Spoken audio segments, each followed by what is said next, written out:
If you're a beginner DM, it might seem a bit daunting to set up the perfect combat encounter. You want the players to feel like the fight is challenging, but not impossible. There are a lot of rules of thumb out there, especially when it comes to challenge rating and whatnot, so I'm not going to go in depth with those elements. Instead, I'm going to be focusing on how you can balance according to your players' playstyles, as well as how you can adapt in the middle of the game if things didn't go the way you planned. Essentially, I separate this balancing act into two categories: balance in planning and balance in play. Balance in planning is all about what we do before we even reach that encounter in the game. What elements can you establish and plan for a fun, dynamic combat? The planning I include, in addition to making sure that the challenge rating isn't outrageous, is making sure I take into account the player's playstyles. We can start with classes or archetypes as a rough guideline, much like how challenge rating is a rough guideline. But unless everyone decides to select the same abilities, spells, etc., you can't just use those elements to know what to throw at your players. So how do you plan around player playstyle? You can glean a bit of information based on their character sheets if they share them with you. But beyond that, take notes based on how they handle combat. Your initial combats are critical bits of information for you, so you can take note of their strengths, their weaknesses, and even how their roleplay influences their decisions. This is one of my biggest cases for starting characters in a long campaign at level 1. You get the chance to play those easy and expected combats, so the players can figure out their characters, what they like to do in combat, and what works best for them as a team. It's easier for them, and easier for you as a DM too. Note the barbarian that moves to the defense of another character that reminds them of their brother, or the sorcerer who waits to the front to try to trigger wild magic surges in the middle of enemies. And also the player's reactions to these moments, because if something works out, yes, they're more likely to do it. Whereas if it flops, probably not the best idea, huh? Then you might not need to keep that in mind for the future. We want to recognize where these players and characters excel, what strategies work best for them, and where they might struggle. Let me share with you one of my group's combat notes. The bard is very focused on charming creatures' minds with spells like suggestion and hypnotic pattern. They have very little in terms of damaging spells. They're much more of a debuff, disable, and support character. The druid is the blaster. They enjoy preparing lots of high damage area of effect abilities. The rogue is all about sneaking through,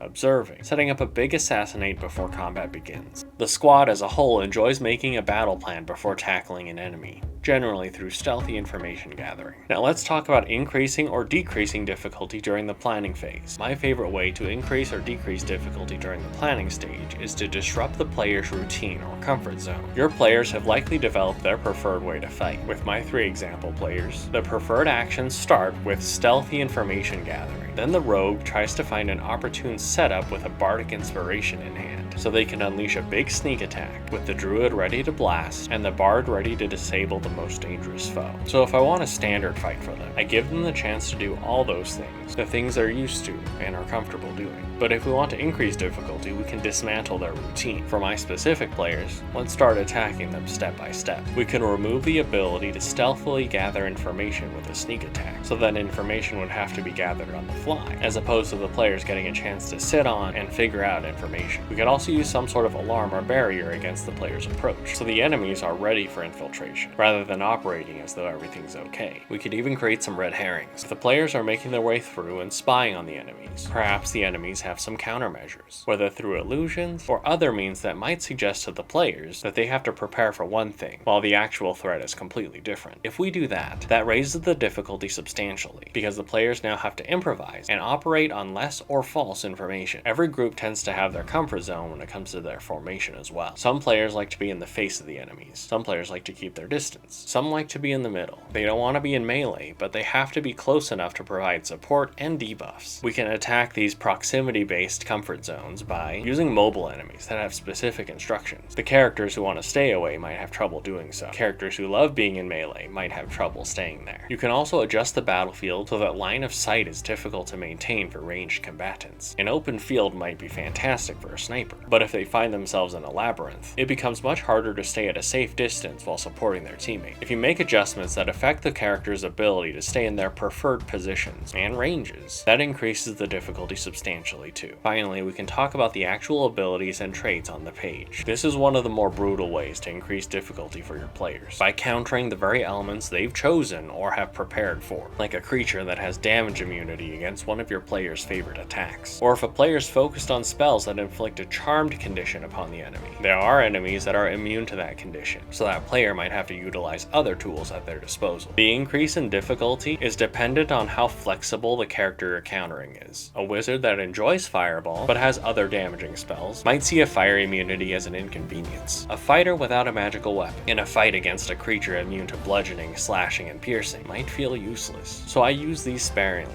depending on the situation and the characters. But how do you decrease difficulty in the planning stage? You can give the players their comfort zones, or the elements they can count on, in an easier or more powerful way, like setting up circumstances where the rogue can gather information easily, where there'd be plenty of places to hide and sneak around, or enemies that are caught unawares, say during their sleep. As far as proximity preferences go, we can not only provide the players with their desired positions and distances, we can enhance them too, giving our barbarian a choke point where the enemies have to funnel in to attack him. Unable to access his ranged allies beyond can tilt the odds in the player's favor, as can providing a good high vantage point for your range with the longbow. And as far as the abilities and traits on the page, setting up difficult enemies who happen to have vulnerabilities to specific damage types that the players can access can be a powerful piece of information that allows the players to tip the scales towards their side. I love experimenting with balance and planning because it can create all sorts of variety in combat. Maybe I give an enemy a vulnerability that the players could easily exploit and deal massive damage quickly, but it's difficult to learn because the characters have been ambushed and have to deal with the enemy on the fly. Or perhaps the players find a means to get into their desired positions, in fact preferred distances as well, but must adjust because the enemy's attacks and abilities aren't conducive to their original strategies. So you can set up a fight that would be standard difficulty and play with the different factors, adjusting difficulty up and down to create fun ways for your players to fight. Combat balancing and play. Now let's talk about balance and play, making adjustments during the game in ways that are satisfying for the players. Let's start with decreasing difficulty. So what do you do when you realize, oh crap, this combat's too difficult for my players right now? We don't want the players to think that you suddenly took it easy on them. I want to start by addressing something that everyone will argue until the end of time when it comes to balancing combat on the fly: die fudging, or lying about your die roll in order to achieve the result you want. I don't advocate for die fudging, it's super obvious. People have talked about it so much that many players have their spidey senses attuned to it. Unless you're a fantastic poker player or actor, it's really hard to fudge a die roll without it feeling off. But I don't begrudge a DM who decides to do it for a lower roll, because usually that means they care about their players and don't want to annihilate them. It's an oh crap response, because they don't know what to do, they just know that they don't want to kill the character. Now I'm not going to make a judgment call on whether or not you want a more or less lethal game. I will, however, provide some advice as far as how you can make adjustments in the midst of combat that feel less heavy-handed. Before we get into the tactics, I do want to establish a fundamental. Whatever the expectations are for the specific enemy, once you've established them, you need to stick with that. For example, say your enemy has been using all their actions and legendary actions every round. If you suddenly don't do anything, like skip a legendary action or skip a turn, the players will know that you're taking it easy on them. What can you do instead? Adjust tactics, adjust your attack. However your enemies are battering the party, find a way to switch it up. You could use a less oppressive technique or less optimal targeting. Make sure to justify it too, otherwise it'll be obvious that you're taking it easy on the players. For instance, say you used an AoE attack, an area of effect attack that hit everyone in the first round. Maybe you can provide the enemy with a reason why you'll only hit one or two of the party right now. Like if there's something they don't want to catch in the blast, an important device to the ritual, a sentimental image of someone the enemy loves, or themselves. It could be an AoE that only hits one or two of the party this round, or maybe the enemy switches to single target attacks instead, so the damage is going to one instead of everyone. Target switching. Oh, we're getting to another controversial topic now. A lot of people who are ruthless DMs argue for an enemy focusing a character down, continuing to attack until the player's death saves are all failed. My take on switching targets when a character goes unconscious is that verifying a target is killed versus just being unconscious takes time and some level of vulnerability, especially if that target is clothed. But I would just keep swinging. Double tap, right? Just to make sure. If that's the case, that feels like it would only justify one attack beyond unconscious, especially since it's an attack against a helpless target. Knowing that a further attack on top of that takes out the last death save feels like meta knowledge that an enemy wouldn't know, unless this enemy monster is aware of the rules of D&D. Unless, in some extreme side case, you also make this enemy take an extra 2 swings against everything they fight. Every animated skeleton, every summon. It feels like you'd have to commit to this triple tap strategy in order to push away the meta accusation. But how do you justify the target switch? If the enemy knocks a player character down to unconscious, that's a huge deal. The players are already frantic to fix this. You don't need much to justify it in their hearts. But if you want to anyway. Marlisoth, after taking down Terrence, turns her attention to Claudia. You hit me last, you're next. Additionally, if it feels like your players need you to give a reason not to coup de grace Terrence, you can tell them. Marlisoth looks to Terrence's unconscious body and says, I'm saving you for later. Don't die on me now. Or you can make it a tactical decision, again remembering not to be too meta. Marlisoth recognizes that she can't waste time on the dead or not dead Terrence, and jumps to her next target. Now the way you choose the next target will determine how difficult the fight becomes. You can say that the villain targets the closest character. You can say that the villain targets the person who hurt them most recently. You could even say that Marlisoth looks to you, Perry. I feel like killing the weakest one next. Whether that's true or not, I'm not setting a standardized rule on who should be next target, because this selection can sway the difficulty up or down. If you want it to be extremely difficult, go after the one that has to worry about bringing Terrence back up. If they're the only one capable of that, you ramp up the difficulty immensely. If you want it to be less difficult, go after the next beefiest target, allowing whoever can heal to get Terrence back up. Of course, proximity, spell slots, items, and all that can play a role. But recognize that you could influence the odds with something as small as who's next. Just remember to verbally justify it in a way that lines up with the villain. Marlisoth sets her eyes on Tabitha. That fireball stung a little. Let me show you what real flames are like. I want to add that you can also add in target switching before a target is unconscious. This is a little harder to justify, because spreading out damage doesn't really help the villain's cause. Not impossible, it would just have to be extremely justified. Marlisoth is clearly sizing you all up before deciding whether or not to go all out. After seeing how badly you were wounded after one strike, Terrence, she says, pitiful. She misty steps and take a stab at Tabitha. Let's see if you're made of tougher stuff. Another technique you can employ on the fly is incorporating high-risk, high-reward abilities. Of course, this is a little more niche. It depends on your villain. A villain that's very brazen could justify a high-risk move, like trying to force the party druid to do a wisdom saving throw. Your wisdom of nature is powerful. Let's see if it can withstand my magics. Whereas if you wanted your more calculating and safe villain to do something like that, they'd have to be feeling pretty cocky.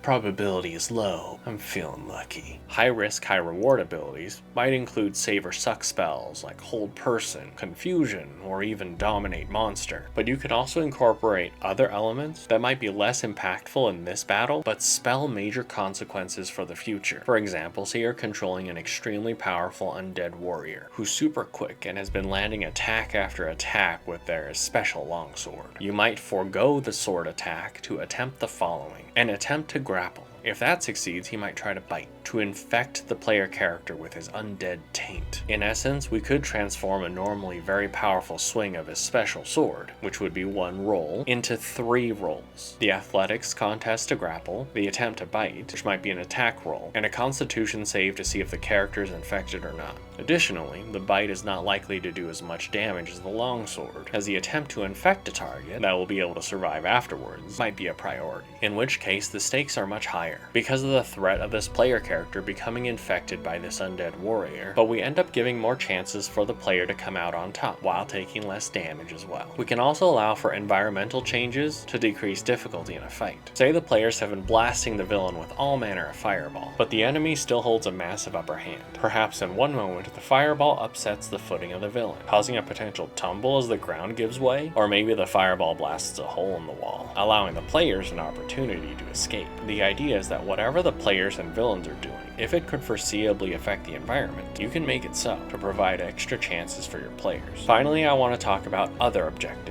Oftentimes, a fight's objective is, we win if they fall, we lose if we fall. But say the villain has a grand plan of activating runes in a chamber. If you desperately need to decrease the difficulty, because the villain has such a massive lead, allow your villain to get a little cocky and use their action to start activating those runes. This allows us to keep raising the stakes, because the players don't want this ritual to complete, without the villain necessarily having to keep pummeling away at the PCs. But with all these raised stakes, what if you want a breather from combat? A nice break in a tavern in the skies. That's what you can get from the Wandering Tavern. I've partnered with The Homie and the Dude to provide you with 10% off with the code IMPROV on their website. The Wandering Tavern is a Studio Ghibli-inspired setting with plot hooks, mysteries, fun contests, plenty of maps, and even recipes. It's extremely in-depth and is sure to add a lot of fun, excitement, and intrigue to your game, wherever you decide to include it in your campaign. I do get a percentage of sales made with my code IMPROV, so if you want to support me in my video journey, this is a great way to do it,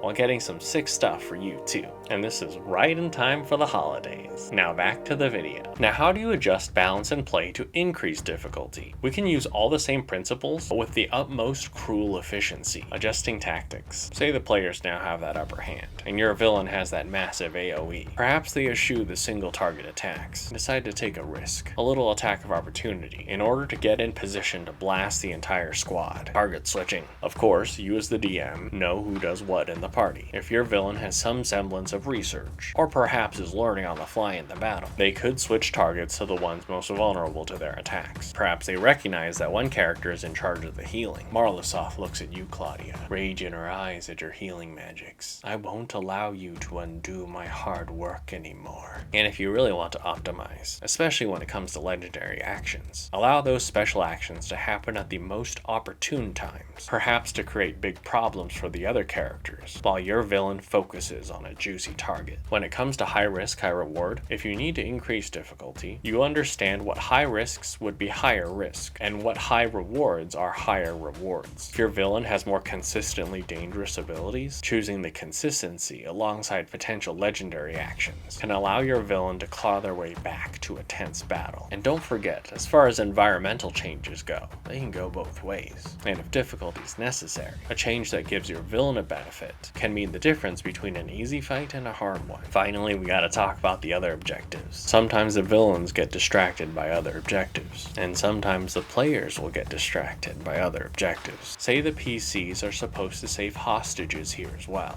If one hostage happens upon the battlefield, the PCs might take risks to make sure the hostage survives, which would be a distracting side objective that makes the battle more difficult for the players. So those are some of the techniques I like to use to balance combat. Balance in planning before the combat, and balance in play when we're actually at the table. I hope that helps. If it does, please subscribe, leave a like. It really helps me out. If you want any clarification on anything, or if you want me to expand on a subject, leave a comment. But until next time, stay safe and take care.